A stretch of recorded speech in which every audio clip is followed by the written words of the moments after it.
to our ocean studio here as part of the Iowa blog. I hope that there's still a beautiful rainbow behind me. We'll see if our remote camera can pick it up as we begin this program on the man that is most responsible for making that rainbow come to fruition for Yahweh. You see, the rainbow was presented by Yahweh as the sign of the covenant.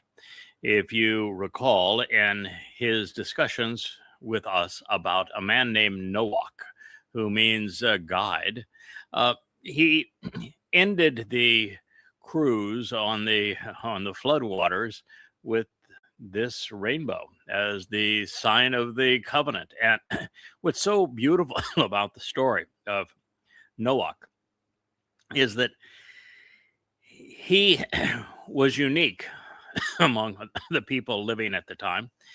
He lived between Lake Van and the Black Sea.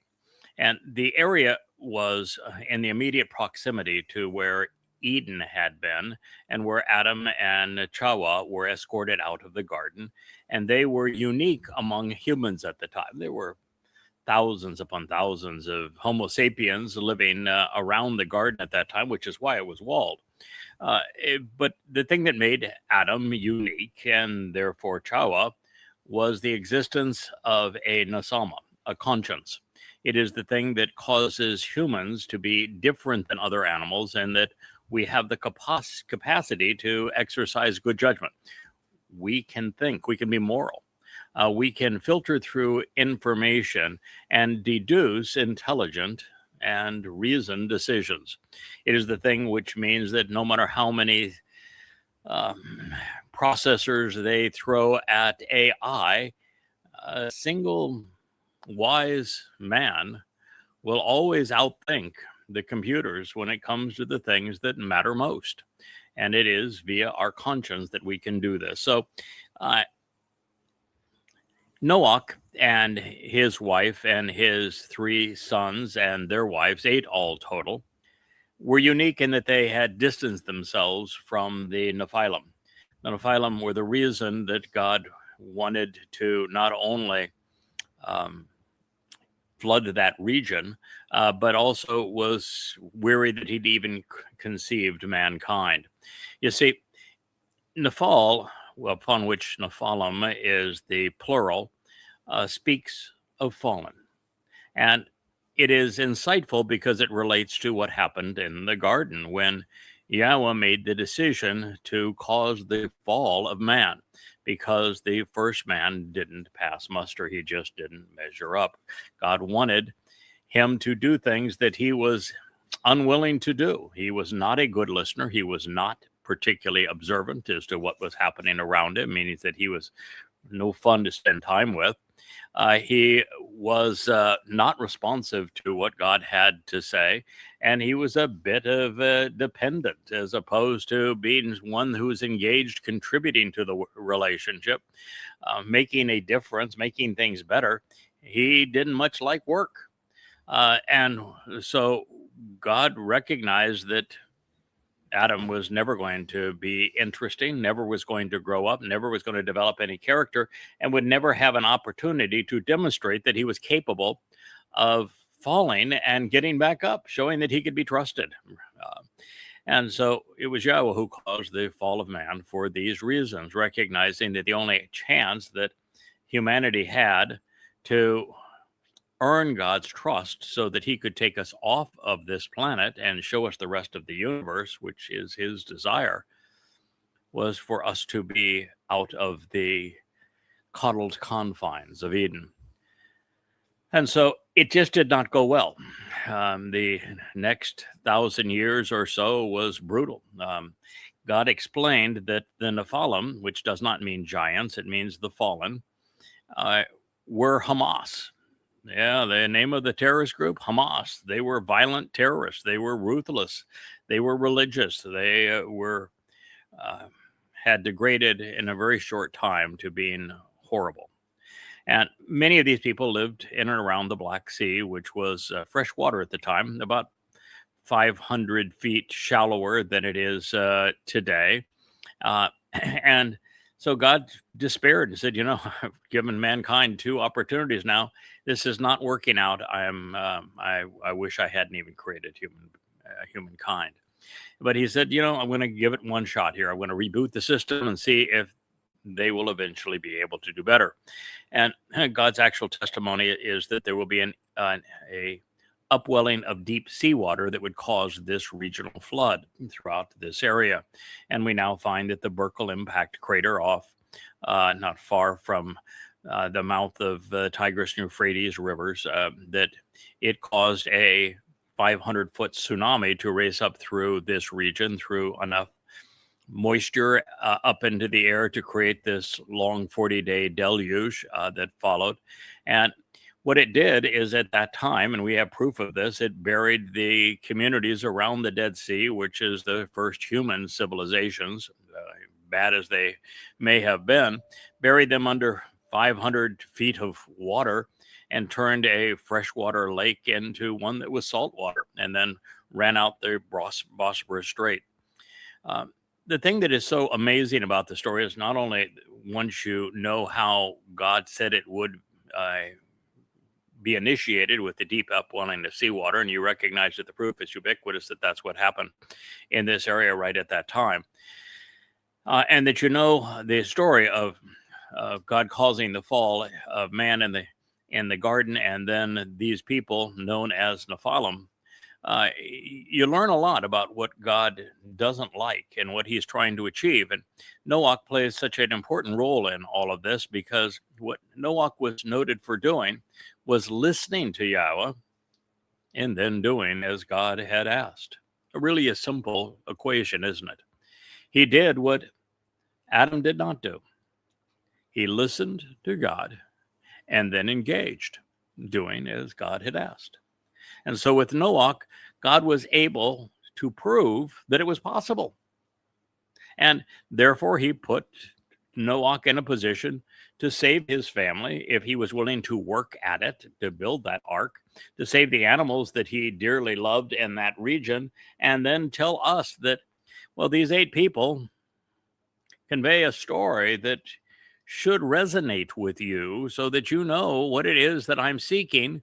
So if you want to get off this planet and go explore the universe with Yahweh, you know what you need to do. Listen and then engage. So it's a really important story. And the fact that there were 8 of them, what that is telling us is that with the 2 being Noach and his wife, and then the others making a total of 8, that God would have 2 people that would be part of his story that would marshal in this new opportunity for the covenant family to thrive, which is the symbol of the covenant, that rainbow.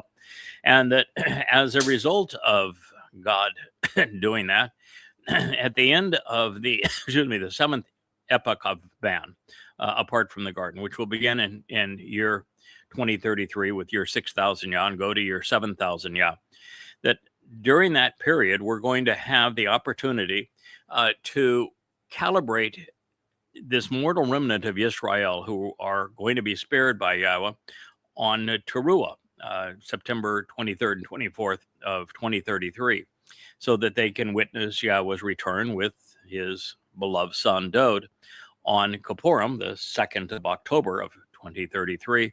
And then we are allowed back into the garden with Yah terraforming the entire earth so that the conditions are replicated that were experienced in Gan Eden. And as that occurs, and we have this opportunity to enable people to pass muster, to listen to God, to be observant, to be responsive, to act and engage, to make a contribution, and then demonstrate that if they make a mistake, they're willing to correct it and move on from there. Fall and then stand up again. We'll have 1,000 years to get them right so that God can take these individuals off this planet and go explore the vastness of the universe together.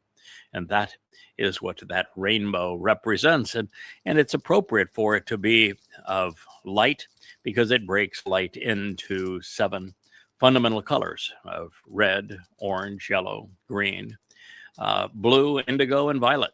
And and showing the variations of life and light in those seven colors, we see this menorah that is spinning over my shoulder here, where we took those seven lights and we reflected them in the same colors of the rainbow, because they not only represent the colors of light, which is what Yahweh is transferring us into, transforming our physical body so that we become energy and light enveloping our souls during the process of the seven Moed Mikre, represented by each of the lights on that candelabra over my shoulder, the symbol of Yahweh. And they are Pesach, Matzah, and Bikurim, which Dode fulfilled in 33 CE. Shabua, Teruah, Kippurim, and Sukkah. So this is God's story, and it is all emblazoned in the colors of that rainbow, if you know how to view it. So I thought I would share that with you as we continue.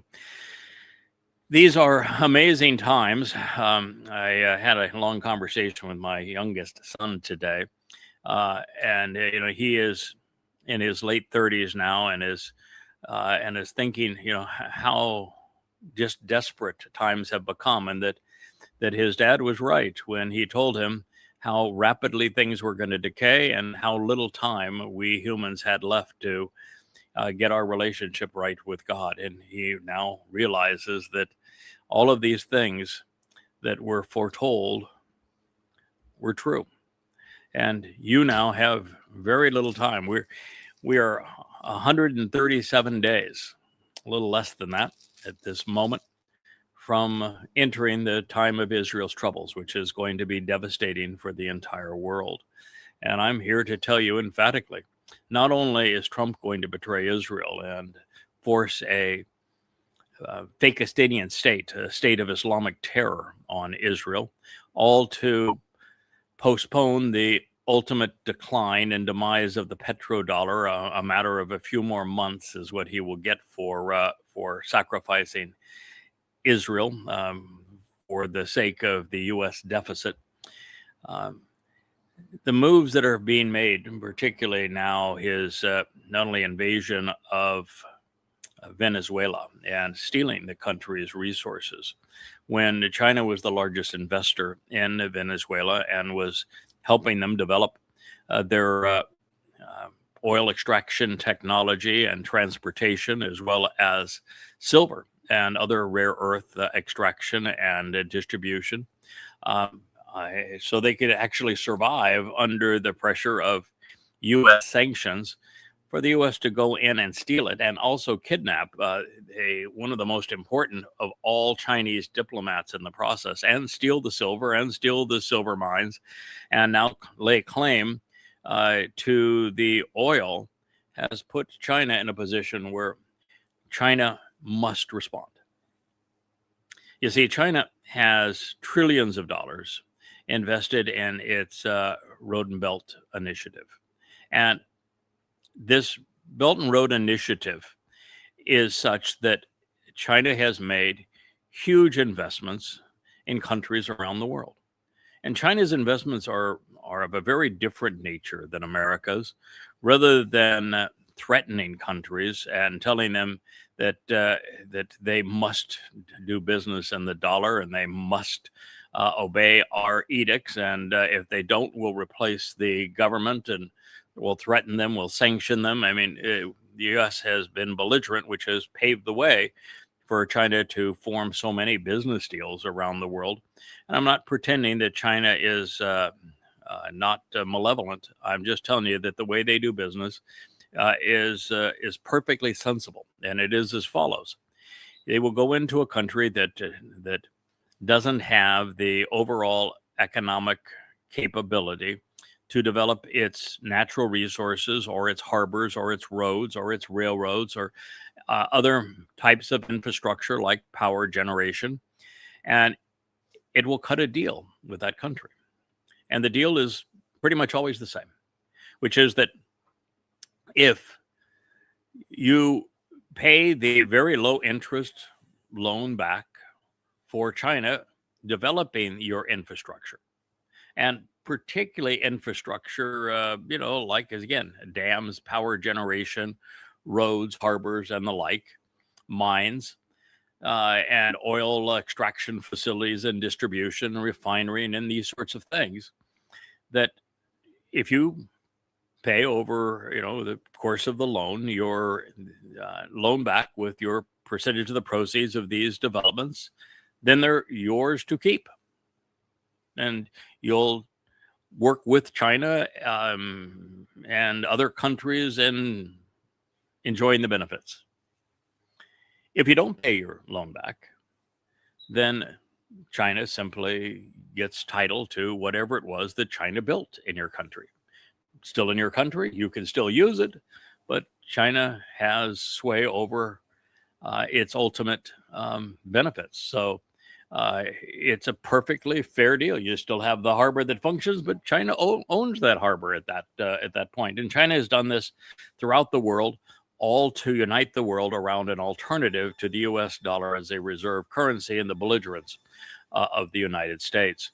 And so when the United States stole Venezuela, where China was the largest investor, some $70 billion in their mining industry and oil extraction industry and other infrastructures within Venezuela, and then kidnapped a lead Venezuelan diplomat. China was in a position where they either roll over and play dead, which is to tell everyone that is part of that Belt and Road Initiative that you do a deal with China, and if the United States comes in and is belligerent and kidnaps your leaders and steals your country, then you get nothing. And you're inviting the United States to attack you under those circumstances. So all of that investment is for naught. And there are not many leaders that are going to make that kind of deal. And so China is in a position where they must stand up for Venezuela. And they must stand up for what's right. And if they don't, they lose everything that they have invested in. And so China, quite frankly, has told the United States that you either return Maduro, you end your blockade, you remove your troops, you return the country back to the Venezuelans, and you end the U.S. sanctions, or the consequences to the United States will be grievous, because this is a grievous attack on China. And while China is in a position now where I believe that a kinetic war between China and the U.S., kinetic war, aircraft carrier, fighting aircraft carrier, submarine to submarine, fighter to fighter, bomber to bomber, missile to missile, interceptor and by comparison between the nations, artillery, troops, all of that sort of thing. Well, I think that today, by its manufacturing prowess and its most recent technological advancements and its access to rare earths and that sort of thing, that a kinetic war between the U.S. and China, if it were to exist for any length of time, would be won by China. Because, heck, if the United States loses an aircraft carrier, it'll be 15 years before they can replace it. If that aircraft carrier is damaged, it'd be 10 years before it can come back to sea. And China outproduces the U.S. 350 to 1 on large ships. 350 to 1. Not 3 times more. I mean, not even, 30% more, not 3 times more. By 350 times more. Not 350% more, 350 times more tonnage, and is superior to the United States in the manufacturing of virtually everything. And so in a prolonged war, a war of attrition, China wins hands down. And in a war of, if it were to go nuclear, both countries lose, so there's no point in it. So China is in a position, I think it has right now an $8 trillion nest egg to deploy against the United States in assets and currencies and valuable commodities other than the dollar. It has reduced its dollar holdings substantially. Was in the process this year of completely eliminating all dollar holdings and all U.S. asset in the United States, liquidating everything in the United States over the next 10 months was the edict.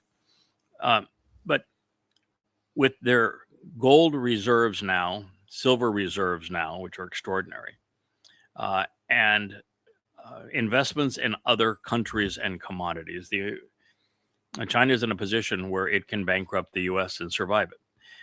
China also has a full year's supply of food beyond its own internal production. It has a full year's supply of virtually every commodity, including a fuel reserve of a full year beyond its own production and its allegiances with nearby countries like Iran and Russia. So China is in a position where they can dump their remaining treasury bills and put the United States into default. They are in a position where they can use cyber warfare to take down America's power grids and satellites. They're in a position to control access to the raw materials that are necessary for an economy to function, starving the U.S. economy.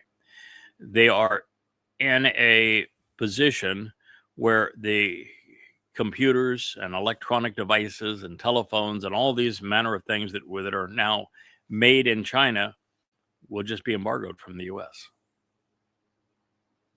And so that's the thing that Trump didn't think through when he and those around him establishing the Fourth Reich decided to be like Hitler and attack Venezuela. That's what has happened. And this is what's going to be the consequence. Within a matter of years, the U.S. will be bankrupt. And there is no avoiding it. And all we have done is exacerbate the problem. And now you've got Trump on the cusp of eliminating NATO, which I would be fine if we weren't part of NATO anymore. Not we, but the U.S. We're not part of NATO anymore. But he has threatened to take over Greenland. There's only 57,000 people on Greenland. I've been saying it's incredibly sparse. I mean, I don't know if they have 10 trees on the island. It's the largest island in the world, and I don't know if they have 10 trees on the island. It's really sparse. But the rocky outcroppings in the mountains are gorgeous, and the biggest city is 20,000 people. We've got more people on this island here in the middle of the Caribbean Sea than they have in their largest city. And it's beautifully picturesque with all the colorful little houses. They have 20 some odd settlements around this country, which is the least densely populated place on earth. And so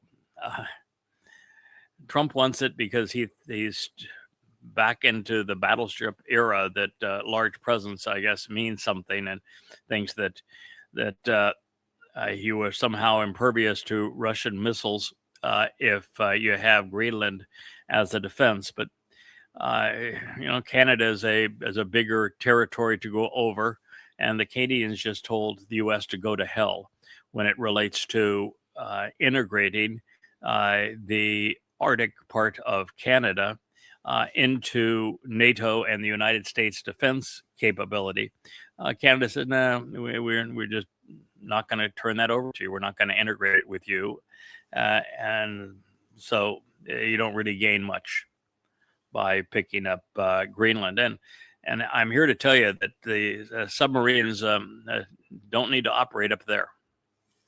The most lethal of the Russian submarines now carry Poseidon nuclear torpedoes that travel at incredible underground speeds, and they create a nuclear tsunami that takes out any city near the coast. And so I, having Greenland doesn't do anything other than tell the world that you're belligerent. And that's where we are. So I think it's important that you have an appreciation of where we are at this time, that the fact that the time of troubles begins in very, very short order, and that there's only one way off this planet alive, and that's to form a relationship with Yahweh. And he is the one who inspired the words we're considering here now as part of the 89th Psalm. It is the Song of Dode. It is Yahweh singing his son's praises. Now, speaking of him, he says, his offspring and that which he sows. Zerahu, his descendants, his posterity, his family, and his seed, and that which he propagates, will exist and endure forever. The reason that just alone is so important is that Christians, because of the lies of Paul, would have their faithful believe that Paul was right when he said that the entire Torah and the entire experience of Israel could be completely neglected because seed was singular, as if this was a case that a single person was going to be a beneficiary of Dode. It was a ludicrous idea, but nonetheless, that was Paul's plan, is that because the seed of Abraham was going to receive blessings from God, that you could bypass Israel and bypass the Torah and go directly to his mythical misnomer, Jesus, the man God. But the problem, of course, is that that's not what God said. And second, here we now have another promise regarding seed. So you can't skip from Abraham past the Jews to Mr. Christ, when a fellow who lived 1,000 years before the myth of Mr. Christ was conceived is also the beneficiary of the same statement where it says his offspring and that which he sows will exist and endure forever. That's absolute proof that Paul lied. If you want to be informed and rational, he lied. If you want to believe, then that's your problem. You have to believe that which is untrue. So it's Dode's offspring, and that which he sows, which will exist and endure forever. That being the case, guess what? There can't be any Jesus. And his place of honor, his dignity and authority, as well as his adornment, his throne, his seat of sovereign leadership, and his powers from Keshe, will be as brilliant as the sun before me. Neged Ani, my conspicuous counterpart. Mizmor 89:36. Wow. I mean, just wow. You have any idea how powerful that is? So, God is saying of this one man that he has called his beloved son. He has said, I'm his father, he's my son. He has called this man his chosen one. He has specifically said on 3 occasions already that the man that I'm talking about, his name is Dode. That's the actual name of the person known today as David. He says that he personally Masiached him, anointed him the Messiah. He says that his throne and his position of honor were going to endure forever and be measured as time is measured in the spiritual domain of the heavens, which is as light, which means eternally. He said of Dode that he is not only the exemplar of the covenant, but that the covenant's benefits are literally delivered by what Dode achieved, making him our Savior. He said that Dode is the Zeroah, the Passover lamb. All in this testimony. And now he's saying that the verbal root of Zeroah, which is sowing seeds and offspring, having a prosperous and productive harvest, Zerah. He is saying that it's Dode's offspring. that which he sows, that are going to exist and endure forever. Well, Doe did a lot of things. Farming is not one of them. He was a great shepherd. He was a tremendous warrior. He was the greatest of kings. He was a superlative songwriter. He was a great lover as well. But farmer, not so much. So guess what? God's not talking about sowing actual seeds. No, Dode is talking about the results of what he has done. And when you consider what did Dode do that would result in having offspring, if your mind is open, if you're paying attention to the Torah, you know, Pesach Matzah Bakurim. Pesach opened the doorway to life, will endure and exist forever. That only happens when somebody opens the doorway to life. Pesach is the doorway to life. I'm hearing the roar of a very loud plane behind me. It's exceedingly annoying, not because of the noise, but because these loud airplanes are typically U.S. spook planes and military planes. The spooks that went in and kidnapped Maduro and were spies in Venezuela, landed their gaggle of blacked out large aircraft here on Croy prior to invading Venezuela. And they don't normally fly during the day. These things mostly like to sneak out under the dark of night. So that's what we're listening in the background. Man kills, God creates life. And so let's think about it. It says that his offspring and that which he sows will exist and endure forever. The doorway to forever is Passover. Now, I understand that religious Jews don't know that. They celebrate Passover as the escape from Egypt. It's not true. Nobody left Egypt on Passover.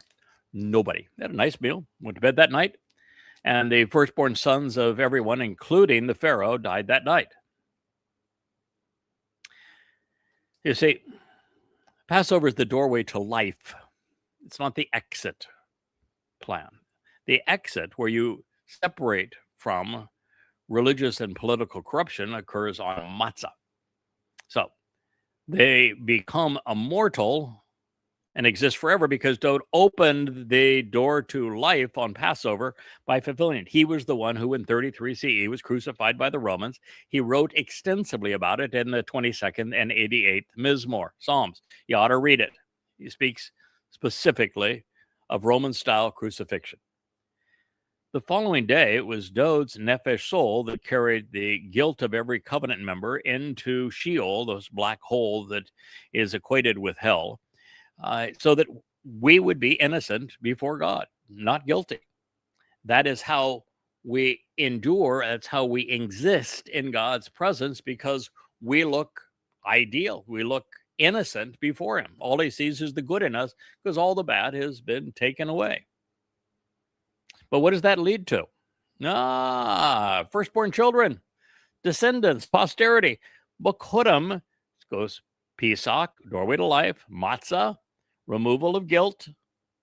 Bakurim, firstborn children, descendants, posterity, family. This is his offspring, and that which he sows delivered through Bakurim, when Dode's nephesh soul was released from Sheol and returned to his father in Shamayim, heaven. Get the picture? God's a very, very effective storyteller, but you got to know who the players are and what they're talking about if you want to capitalize. So now God is saying of a man whose first life ended 4 years before this was written. This was written in year 3000 968 BCE. That's when the cornerstone of the home for Yahweh's name, known as the first temple, was laid. And That is the moment that this song was authored by God. And in it, of the son whose mortality had ended 4 years earlier, he's saying that his place of honor, dignity, and authority, as well as his adornment, his throne, his sovereign leadership, would be like the sun, as brilliant as the sun before him, as a conspicuous counterpart. Now, the reason for this is the first part of what we just read tells us that David, would have a second life. And in that life, he's going to open the door to life for the rest of us, perfect us so that we can exist and endure in God's presence, and so that he will deliver posterity on Bekutim. So in that second of three lives in 33 CE, year 4000 Yah, he fulfilled Pesach, Matzah, and Bekutim, enabling the statement that preceded this. But now for him to return as brilliant as the sun before me, with his position of authority as a conspicuous counterpart in Yahweh's presence, two things have to happen, right? Yahweh's got to return for us to see that, or it's meaningless to us. You know, another sun in a universe of 2 trillion galaxies with hundreds of billions of stars per galaxy is pretty meaningless. It wouldn't even be worth saying. But for God to say it to us on this planet means that Yahweh is returning, and indeed he is, on Yom Kippurim in year 6000 Yah, 2000 years, 40 Yobel, after Dod's fulfillment of Pesach, Matzah, and Bekutim. Dod and Yahweh are returning together to fulfill this promise. And when that happens, it is going to be a case where Dod's position as a conspicuous counterpart in Yahweh's presence is going to be as brilliant as the sun. Yahweh is equating Dod's authority, Dod's position relative to our planet and life on it, with the sun. Now, if you want to understand this, what must you do? Well, listen, my suggestion.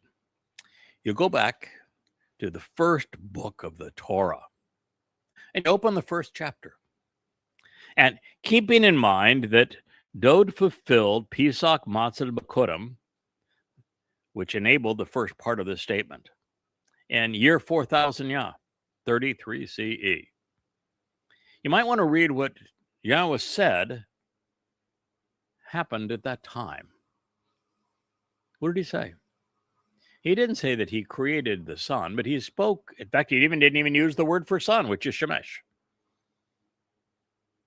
What he said is that there would be, on this fourth day, 2 luminaries, both great. The greater of the 2 luminaries would rule over this time of brightness of day, and the lesser of the luminaries would reflect the sun's light during the time of darkness. And that collectively they would serve as signs of the Moedim, of these restoring witnesses of Pesach, Matzah, Bekutim, Shavua, Teruah, Kippurim, and Sukkah. And so there would be the greater luminary whose brilliance is reflected by the lesser luminary, pursuant to explaining and fulfilling these Moedim, these 7 meetings that I have been sharing with you.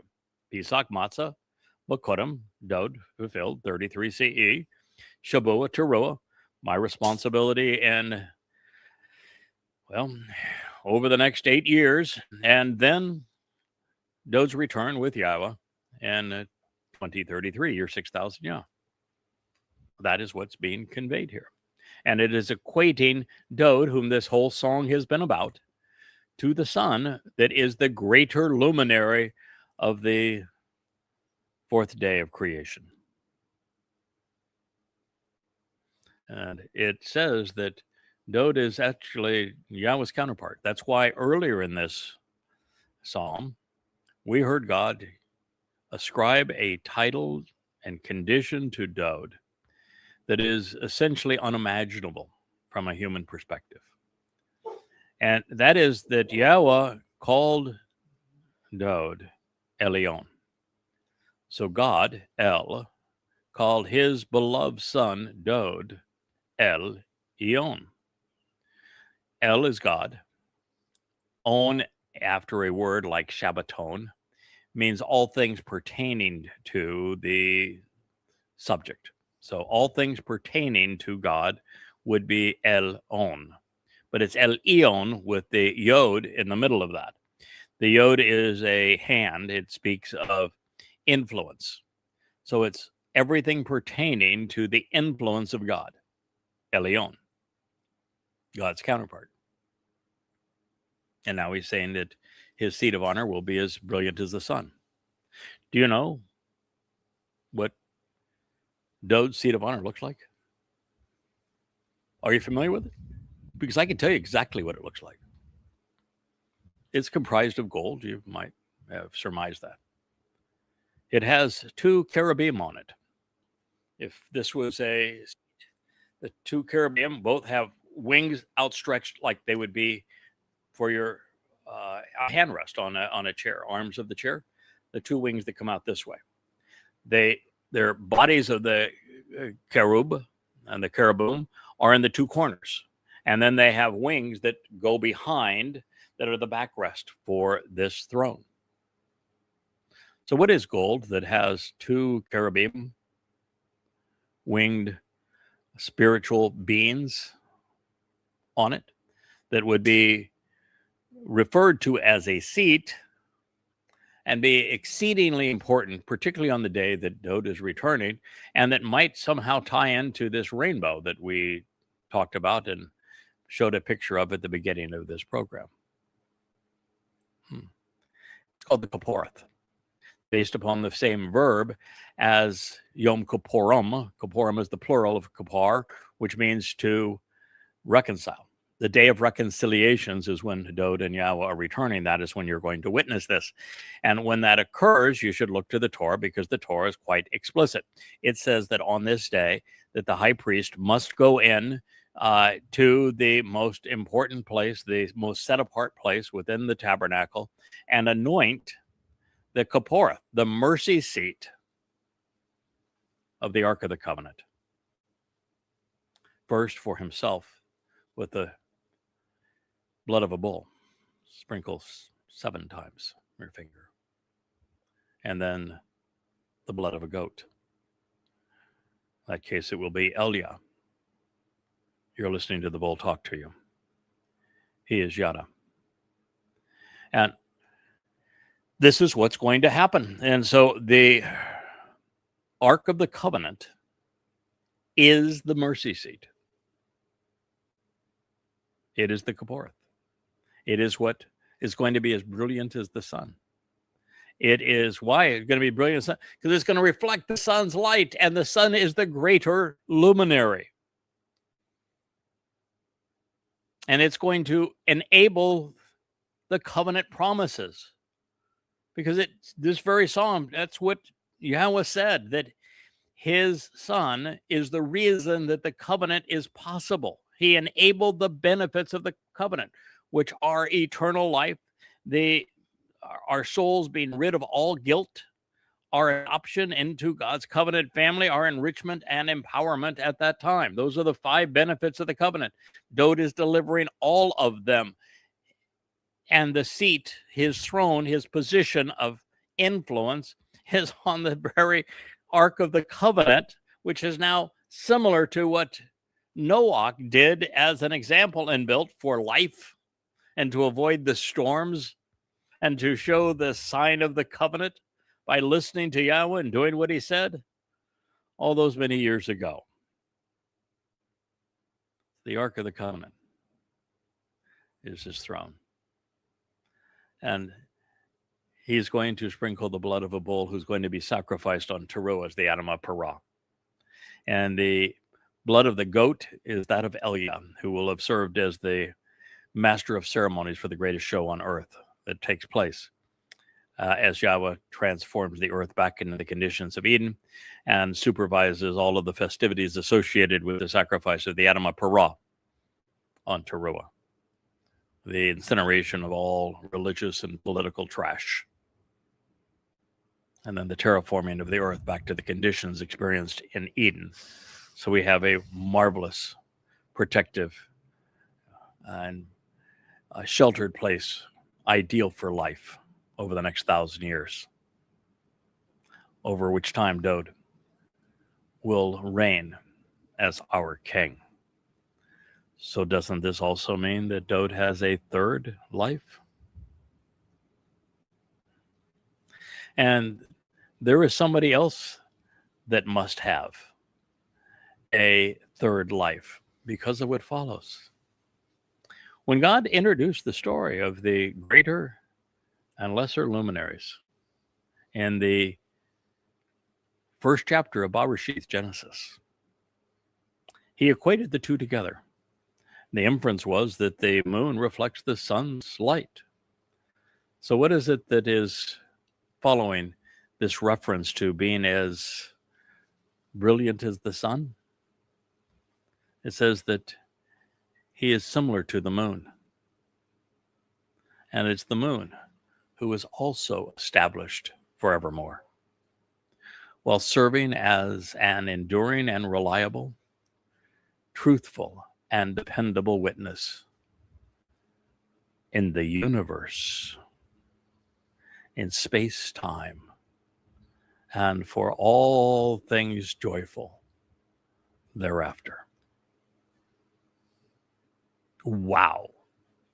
I mean, God's testimony is just alive with meaning, with relevance for our very moment, with hope, with brilliance, and tremendous insights. So not only is Dode returning with his seat of honor, which is the Kaporeth, the very mercy seat of the Ark of the Covenant, which he is going to anoint with the blood of this bull, who is the lesser luminary, the moon, his herald, and with the goat that's Elia, who has been the returning Elijah to serve as the other witness and the master of ceremonies throughout this glorious event. And understand that what God said specifically in 2 Samuel 6 is that Obed-Edom, which is the man from Edom in Isaiah, is going to save many at this time.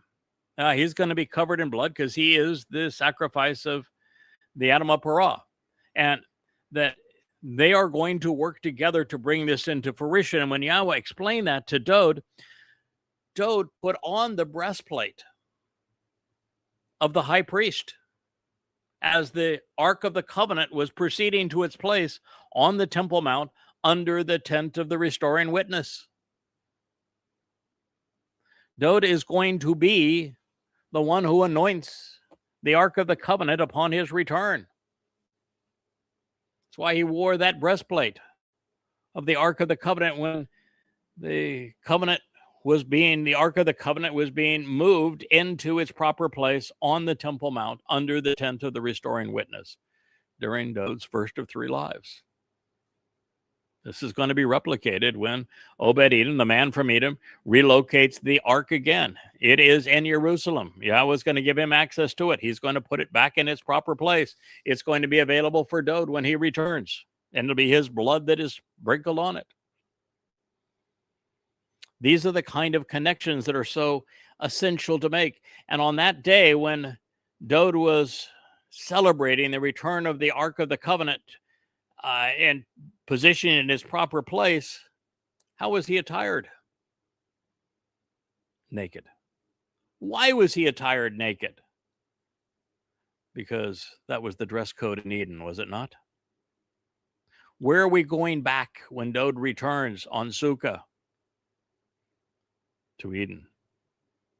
Every nuance of his story fits together and shares this same brilliance picture. And so now we find that similar to the moon, he is established. The moon is related to the sun, and that the moon reflects the sun's light, just like the lesser luminary reflects the light of the sun as signs of the Moedim, these restoring witnesses. And it's those two individuals, the greater and lesser luminary, who are tasked as mortal men to fulfill those important events. In fact, they're the only two people that take an active role in fulfilling them. Dowd came back in his second of third lives by his own choice to have his Bashar body crucified on Passover, to have his Nephesh soul carry our guilt into Sheol on Matzah, and to celebrate firstborn children on Bikurim. And no one would know about this if it wasn't for the lesser luminary serving as the moon to reflect the sun's light. Shows you the interrelationship between us. And this enables us to participate in the Shabua harvest, which is upcoming. And then the Teruah gleaning, followed by the sacrifice of the Adam of Parah, all of which fall under the purview and responsibility of this moon, this lesser luminary, Dowd's herald in God's story. Dowd and Yada. They're like this. And it's the same throughout. They are the tree of lives and the tree of knowledge in the garden. They are the ram and the bull. So similar to the moon, he's established. That means that our relationship together is forever. We will be best buds, king and herald, brothers, forever. My job will be to eternally reflect Dowd's brilliance. And no one has ever done it. I can pat myself on the back. No one's ever done it as well as I've done it. No, not even close. I mean, I've written 25,000 pages, more than all of the other prophets combined by tenfold, to celebrate the greatest discovery in human history, which is that Dowd, David, is the one in his second of three lives fulfilled Pesach, Matzah, and Bikurim, becoming our Savior, and that Dowd is the Messiah. He is the returning King. He is the very Son of God. He is the chosen one. He is the shepherd. He is the means to enable the benefits of the covenant. And he is the Son as the greater luminary in the first chapter of Bereshith Genesis in the Torah. He's the tree of lives in the garden. He's God's beloved Son. He's all of those things. And the first person not only to discern that, but to prove it, to explain Dowd's motivation for doing so, to explain how Dowd came to the understanding that he should volunteer, to show why Yahweh came to the conclusion that it was right for Dowd and for him and for his people and for all people on this earth for Dowd to do as he did.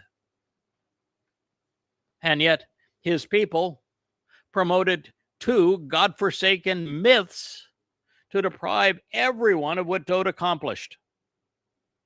First, with Jesus Christ, who never existed. Paul created him in 52 CE. You heard that correctly. Jesus Christ never existed. He's a goddamn lie. No one named Jesus lived in first century Judea. There was no Christ. It's a Greek title based upon the concept of drugs.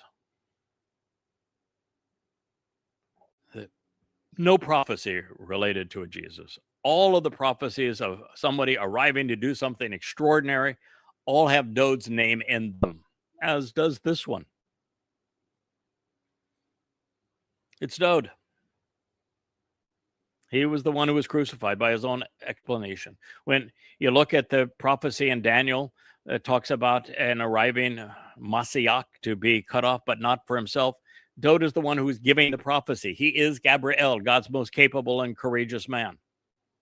He's speaking of himself. That realization is the single greatest discovery in human history, and it is the lesser luminary reflecting the greater luminary's brilliance, just as the moon reflects the sun's light, particularly in this time of great darkness.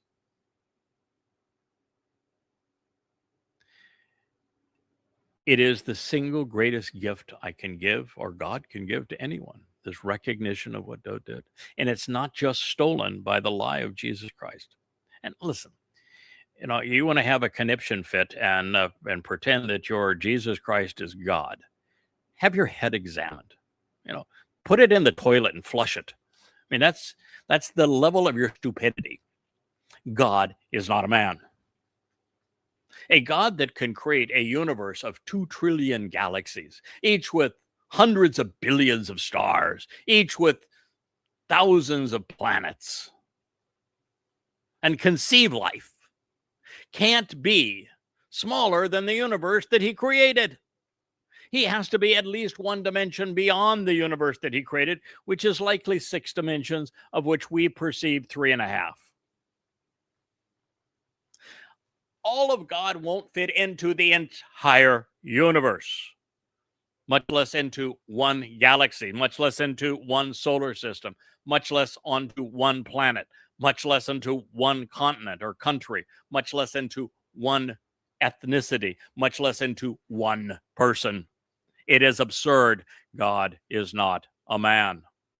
And if I may go one step further, men cannot kill God. God cannot die. The whole lie of Jesus is so utterly absurd. And this idea of a resurrection, a bodily resurrection, is asinine. It's counterproductive. The whole thing God is trying to offer you is to free you from these. When you get to the point where you can be trusted by God and God can take you off with him to go off and explore the vastness of this universe, you have to have your soul enveloped in light energy, which means you have to get rid of these bodies, which are just anchors keeping you on this planet. It's why Elon Musk's dream of having 1 million people live on Mars by 2050 is nothing but a fairy tale, nothing but hype, stupidity. No one's going to live on Mars. Wholly toxic, and the distances are too great. It's what God's offering. He used 2 sources of light, one during the day, one during the night, to demonstrate this to you so that you could get an appreciation of why the throne of Dowd, which is the Kipporath, the mercy seat of the Ark of the Covenant, is going to be as brilliant as the sun in his presence. And while he is so similar to the moon, that he will be established, kun, appointed, prepared, trusted, and set in place forever, eternally. When I first read this, and I did not understand the importance of greater and lesser luminary in the first chapter of the Torah, before I understood that Dowd had fulfilled Pesach, Mas, and Bakurim, and therefore earned the title of sign of the Moedim by having done so, and that the purpose of the lesser luminary was to reflect the sun's brilliance, I thought that God was talking about the moon existing forever, and that's not possible. This entire universe that we can see bits and pieces of at night is going to die of entropy. Nothing in it's going to exist forever. Our sun won't exist forever. Our planet will not exist forever. The moon won't exist forever. But when it says that this moon is similar to the brilliance of Dowd's position of leadership, and that's going to exist forever, then we have a relationship. Now we understand the testimony in Barashith, Genesis 1, of the relationship of the greater and lesser luminaries serving as signs of the Moedim. They're fulfilling them to give you life forevermore. And what is he doing? He's Amon. He's serving forevermore this role that God has asked me to play. I didn't volunteer for this. I didn't negotiate for it. I didn't ask for it. I'm being compensated Zippo for it, although it does have the greatest retirement package in the history of the universe. Part of it's, and you get to work with the nicest people in the universe. So it's got some really nice perks, and it's really enlightening, and it's uplifting, and it's fun. It's the greatest job ever.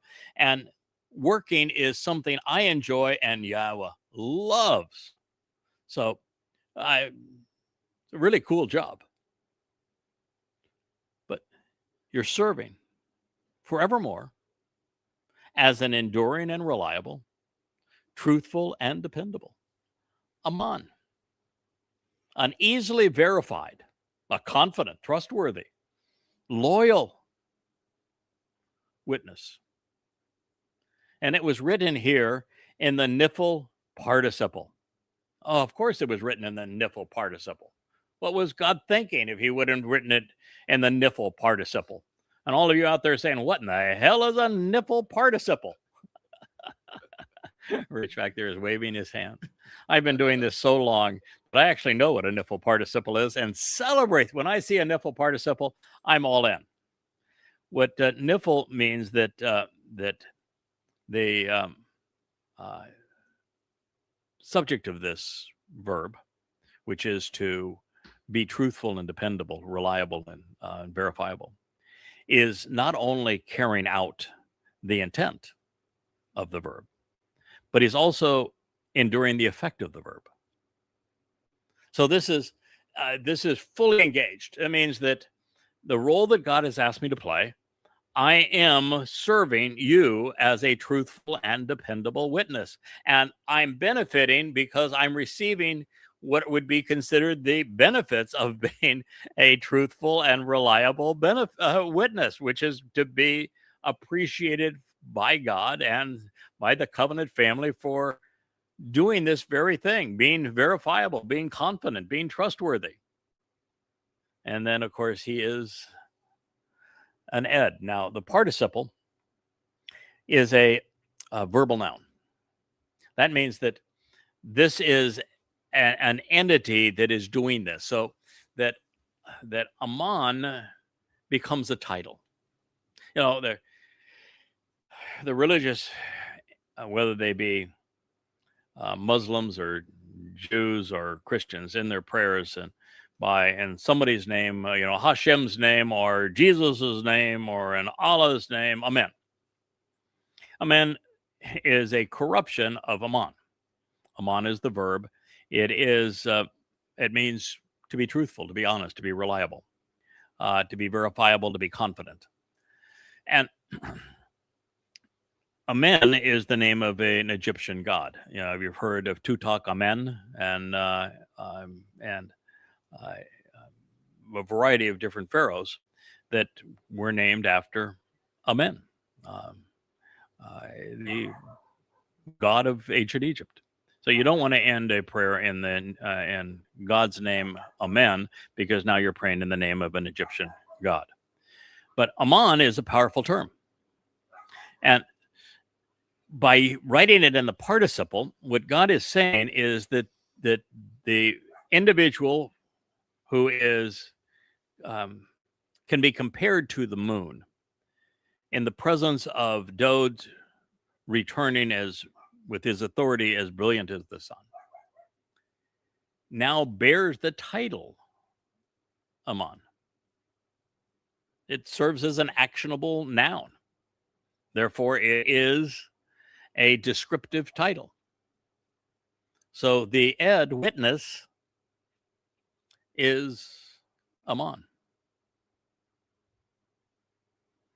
You say, he's Amon. He's loyal. He's confident. He's reliable. He's dependable. And his role is to serve as an ed. That is a restoring witness, providing eternal testimony. Isn't that marvelous? Oh, by the way, where? Where is this being that reflects the sun's light, that is consistent with the sun's authority, can be counted alongside the sun's authority in God's presence, who is Aman, trustworthy, as a witness? Where is he going to endure forever? In the universe, space-time, everywhere. For 1,000 years after Dod's return on Kippurim and our reentry into Eden on Sukkah, this is a day that Dod and I worked together. As I shared, Dod fulfilled Pesach, Matzah, and Bekurim. His Bashar body, his disposable Bashar body, served as the ram, the Passover lamb on Passover, opening the doorway to life. His Nefesh soul carried our guilt into Sheol on Matzah to rid us of any guilt, making us look innocent in God's eyes. He returned to the Father to celebrate Bekurim as Yah's Bakor, firstborn son, enabling firstborn children. Then it is the lesser luminary's responsibility, this restoring witness's responsibility, to fulfill the Shabua harvest, which is upcoming, and then the Teruah gleaning, followed by he is the Adamah Parah, the sacrifice on Teruah. And that enables a restored mortal remnant of Yisrael and some Goyim to be present for Yahweh's return with Dod, when you're going to witness Dod's authority being as brilliant as the sun in God's presence. And Yahweh's returning with him. 5 days thereafter, we enter Sukkah. And on Sukkah, it is Dod and I working together again, serving as the signs of the Moedim, because he is the tree of lives, I am the tree of knowledge, and we collaborate to equip this mortal remnant of Yisrael with the right approach to Yahweh and life to earn God's trust, so that they too can join us traveling through the universe. And God says, for all of this, pause now and contemplate what you have just heard. Mizmor, lyrics to sing, Psalm 89:37. If this were the end of the psalm, at the conclusion of God's tribute song to his beloved son, it would already be the most important piece of literature ever written. A very constitution of our lives, an owner's manual, if you will, an operator's manual on how to get the most out of life.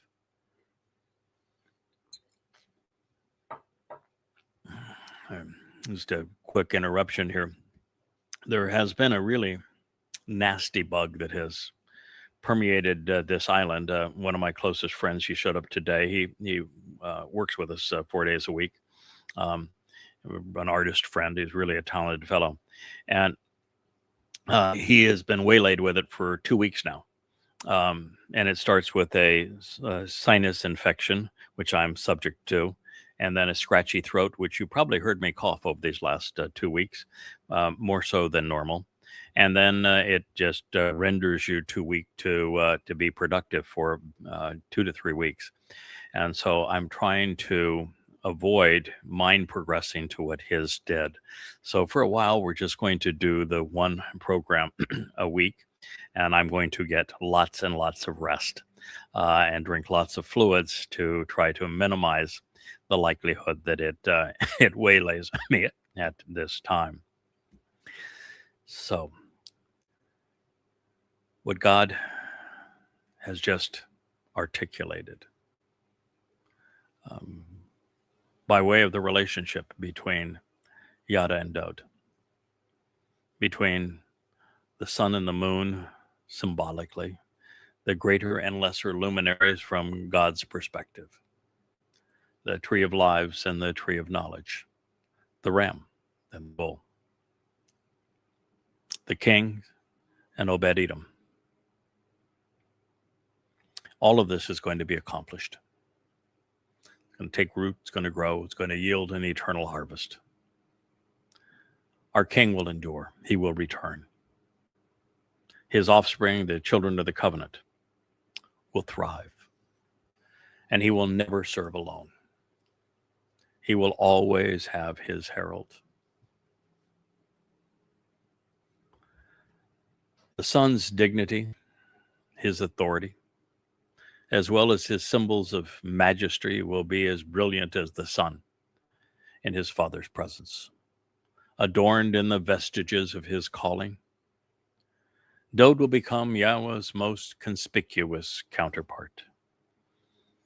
I said something on our vlog on the vlog last Sunday that while I have been amazingly impressed with the renditions of Dowd and all of our branding and outreach material that have been produced by my wife and her team of exceedingly artistic and creative individuals, that there was one that was not as Dowdian as I wanted it to be. And I guess it was a collaborative effort between my wife and a really remarkable young man that is super devoted to helping us convey this message, particularly on Facebook, where he is really active. And he has one of the great life stories of having fallen and gotten back up. But my understanding is he was one that created that image. And I am, by design, exceedingly judgmental. And I am also, by design, very vocal. God made me this way for this purpose. And I said, of all the things that we've done, I think we could make that Dowd a bit more regal. And the reason I said that is because of statements like this. He's returning, and he's as brilliant as the sun. He is Elion in God's presence. He is the greater luminary. I want my king to appear as God's conspicuous counterpart. And my wife, she is the most talented fashion designer I have ever met. Now, you wouldn't know it by the way that I dress, but we're pretty casual around here. But she is really stylish. And so I just wanted Dowd to be as God sees him, as I see him, as we see him. Now, speaking of the two, just speaking of God's metaphor, the moon, while 400 times smaller than the sun, is 400 times closer to the earth. And that's 400 times smaller in diameter, much smaller than the sun than that, but just in diameter. And the moon comprised of the essence of the earth. Actually, our moon was created because of a very large planet, smaller, of course, than the earth, but probably in the size of Mars.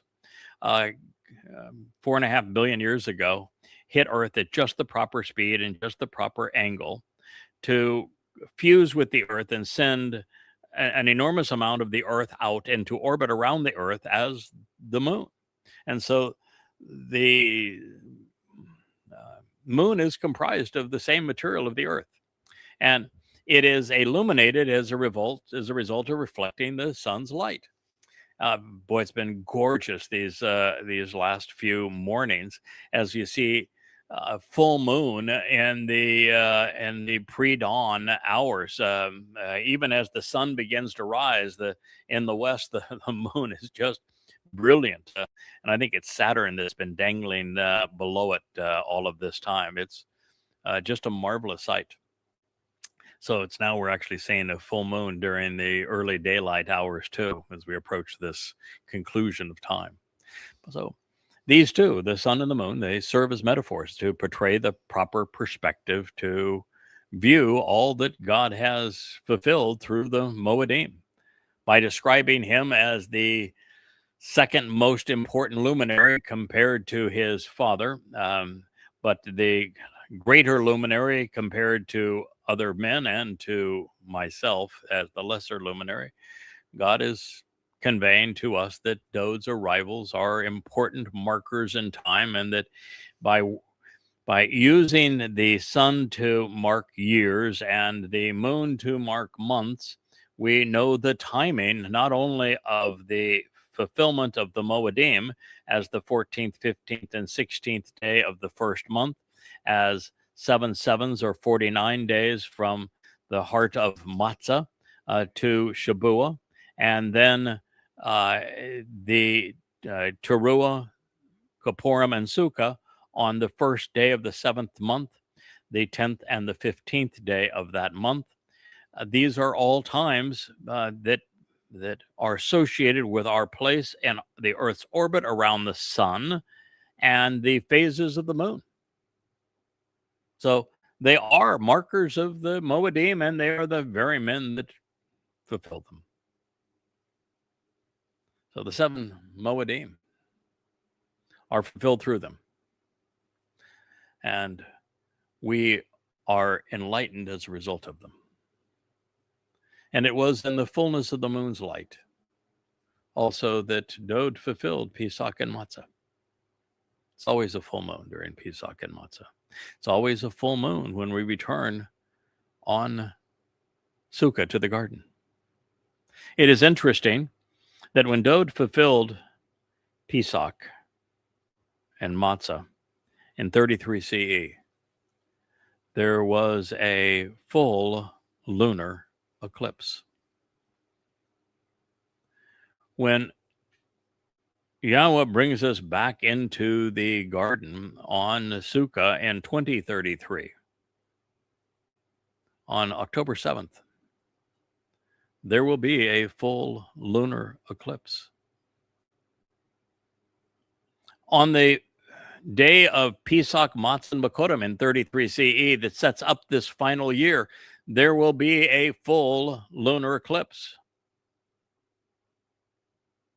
And on Teruah, which is when the lesser luminary, as the moon, serves his king by laying down his Bashar body, his life as the Adamah Parah, as man from Edom, to save this mortal remnant of Israel, there will be a full solar eclipse.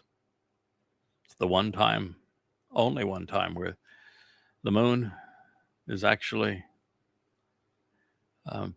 placed in a position that's more important than the sun, just for that day. And that's the day that Yada, as the king's herald, lays down his life as the man from Edom and the Adamah Parah. It's a pretty interesting story, the way it's all woven together, isn't it? Also that we can be part of Yahweh's family. So, well, Dode is Yahweh's most enduring and reliable witness. He has a herald, a Bashar. Bashar, of course, is also synonymous with body, and it was his body that was it fulfilled Pesach, and it is my body that will fulfill Teruah. But the primary meaning of the word is derived from its verbal root, which is to be a herald, to convey information that's important. And ed means restoring a witness. That's why it's the moed, to ponder the implications of the restoring witness to the eternal testimony. These are the roles that we play together. It is why the lesser luminary is the tree of the knowledge of good and evil. It is why when the Choder is presented, that he is shown as a branch. He is called an observant branch, a Netzar. It is said of him that he has roots. It is said that he is Parah, fruitful. Adamah Parah, that he is fruitful. And it says that he has the spirit of both Etzah, which is the counsel of that tree, and Diath, of the 7 spirits. Diath is the 6th. It is the Etzah of Diath, the tree of knowledge, about the tree of lives. This is God's message. It's powerful. It's irrefutable. It's infinitely superior to the lie of Jesus or of Allah or of Hashem. It destroys the religions of Christianity, Islam, and Judaism, and it replaces them with the most profoundly important, most beautiful, most enlightening, and uplifting message that God has ever offered those who would listen and capitalize on what Father and Son have achieved. So I thank you for listening. I hope it has been a beautiful day as we've tried to capture so much of the elegance and light, these long shadows in this late afternoon over our beautiful garden of an island and the shimmering sea behind. May you have a wonderful rest of your day.